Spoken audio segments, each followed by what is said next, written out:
بسم الله الرحمن الرحيم. السلام عليكم ورحمة الله وبركاته. ازيكم يا حبايبي، عاملين ايه؟ اللهم صل وسلم وبارك على سيدنا محمد وعلى اله وصحبه وسلم.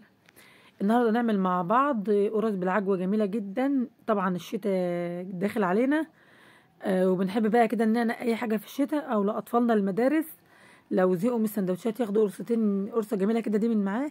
العجوة يا جماعة او البلح اللي هو البلح ده من الحاجات الجميلة المغذية جدا، وبيدي طاقة كده وبيدي حيوية لو أكلناه الأطفال. فلو طفل كل واحدة ممكن تديله يعني غذاء وتديله حاجة كويسة أوي.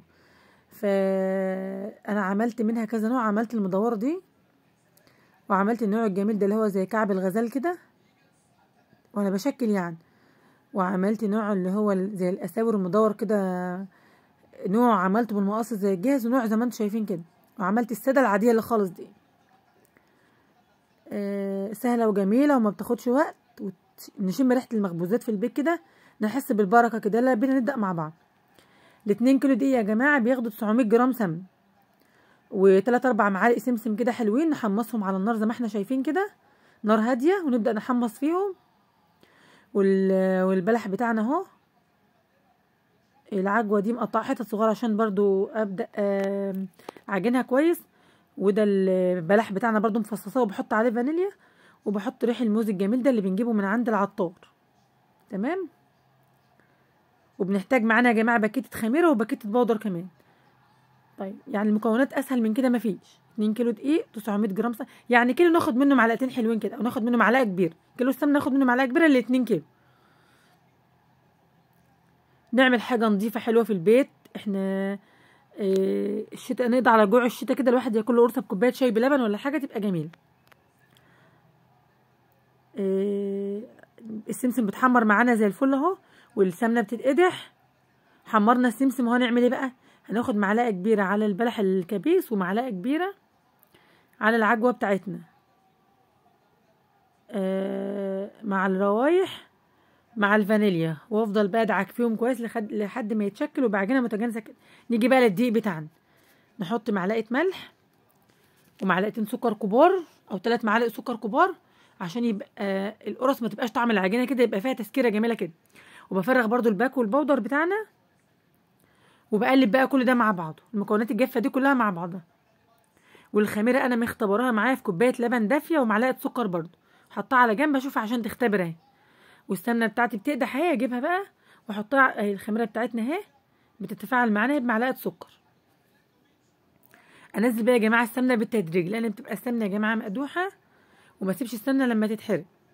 دي العجوه بتاعتنا، شكلتها وعجنتها كويس بالسمسم بالريح الموز زي الفل اهي. نيجي بقى للسمنه بتاعتنا اتقدحت اهي، انزل فيها بقى بالدقيق، انزل يعني على الدقيق بالسمنه دي كده بالراحه، على 3 مراحل كده، مش مرحله واحده، عشان بتبقى سخنه جدا يعني، وما يكونش جنب اطفال كده، وحذر من السمنه. السمنه يا جماعه ما تحرقش، تتقدح بس. اهو شايفين بنزل بالسمنه اهو، حبه بحبه بالراحه كده، واقلب براحه لحد ما يهدى، لحد ما العجينه تهدى بايدي، واقدر امسكها بايدي زي ما انتم شايفين كده. ساعه ما تبرد العجينه وابدا امسكها بايدي، ابدا بقى ايه، ابس فيها بالشكل اللي انتم شايفينه ده. اللهم صل وسلم وبارك على سيدنا محمد وعلى اله وصحبه وسلم. ابسها بقى بالشكل الجميل زي ما انتم شايفين كده.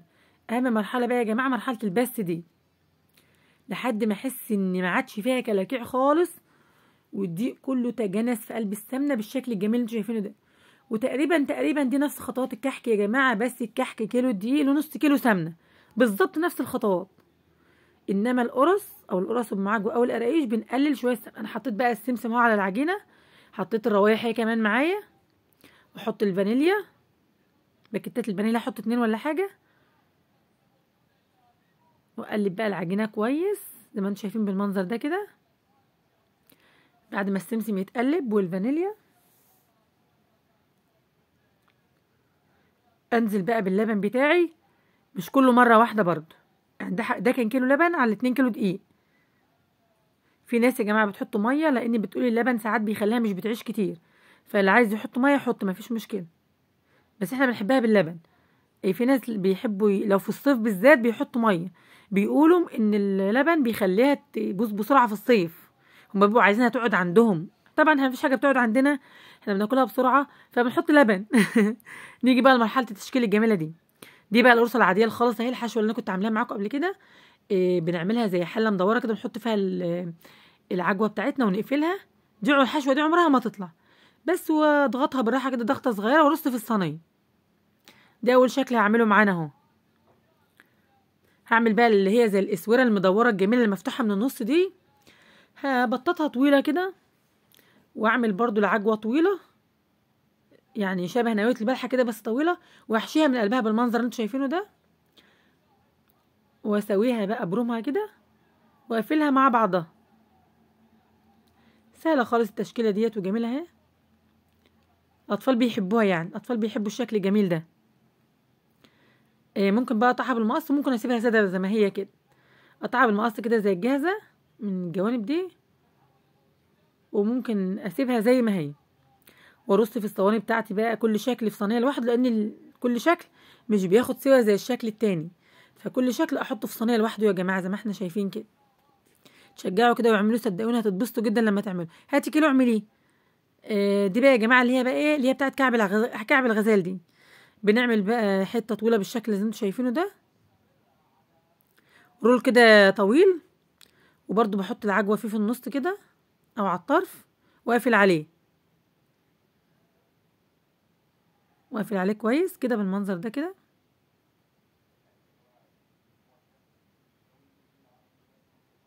ابرمها بقى كده بالراحه بعد ما اقفلها كويس، ابرمها كده برمتين كده صغيرين، واخلي الطرف المقفول ده يبقى ناحيه تحت عشان ما تفتحش بقى مع الخمر وكده. طبعا احنا حطينا يا جماعه الخميره واحنا بنعجن، اللي احنا كنا بنختبرها بمعلقه سكر مع الميه الدافيه او اللبن الدافي. خلاص اخلي بقى الصوابع كعب الغزال كده كلها شبه بعضها بالمنظر اللي انتوا شايفينه ده، وارص برده في الصينيه اهو. بعد يا جماعه ما اخلص الكميه كلها بترتاح في الصينيه حوالي ساعه عشان تخمر وترفع وتبقى كويسه. وده يا جماعه الشكل النهائي للصواني بعد ما رصيتها اهي، وبدات ترفع معانا اهي. بيعدي في الشتاء ممكن تقعد ساعتين وزياده، في الصيف ممكن تقعد ساعه واحده. وده شكل الصواني التانية المدوره اهي. ودي الاساور زي ما بيسموها اساور.